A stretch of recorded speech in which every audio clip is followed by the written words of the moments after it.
സ്ത്രീശക്തി മോദിക്കൊപ്പം മഹിളാ സമ്മേളനത്തിൽ പങ്കെടുക്കാൻ പ്രധാനമന്ത്രി നരേന്ദ്രമോദി കേരളത്തിലെത്തി. തൃശൂർ സ്വരാജ് റൗണ്ടിൽ നിന്നും തുറന്ന ജീപ്പിൽ പ്രധാനമന്ത്രി റോഡ് ഷോ നടത്തി. BJP സംസ്ഥാന അധ്യക്ഷൻ കെ സുരേന്ദ്രൻ, സുരേഷ് ഗോപി എന്നിവരാണ് മോദിക്കൊപ്പം വാഹനത്തിലുണ്ടായിരുന്നത്. പുഷ്പവൃഷ്ടിയോടെ പ്രവർത്തകർ മോദിയെ സ്വീകരിച്ചു. വാഹനത്തിലൂടെ അല്പദൂരം സഞ്ചരിച്ച ശേഷം അദ്ദേഹം പ്രത്യേകം തയ്യാറാക്കിയ വഴിയിലൂടെ പ്രവർത്തകരെ അഭിവാദ്യം ചെയ്തുകൊണ്ട് നടന്നു. ആയിരക്കണക്കിന് വനിതാ പ്രവർത്തകരാണ് പരിപാടിയിൽ അണിനിരന്നിരിക്കുന്നത്.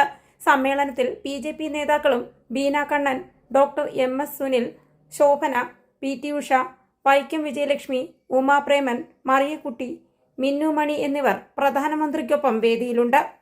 പ്രധാനമന്ത്രിയുടെ സന്ദർശനത്തിനോടനുബന്ധിച്ച് കനത്ത സുരക്ഷയാണ് തൃശൂരിൽ ഏർപ്പെടുത്തിയിരിക്കുന്നത്. പൂരനഗരി സ്പെഷ്യൽ പ്രൊട്ടക്ഷൻ ഗ്രൂപ്പിന്റെയും കേന്ദ്രസേനയുടെയും നിരീക്ഷണത്തിലാണ്. News desk, India today.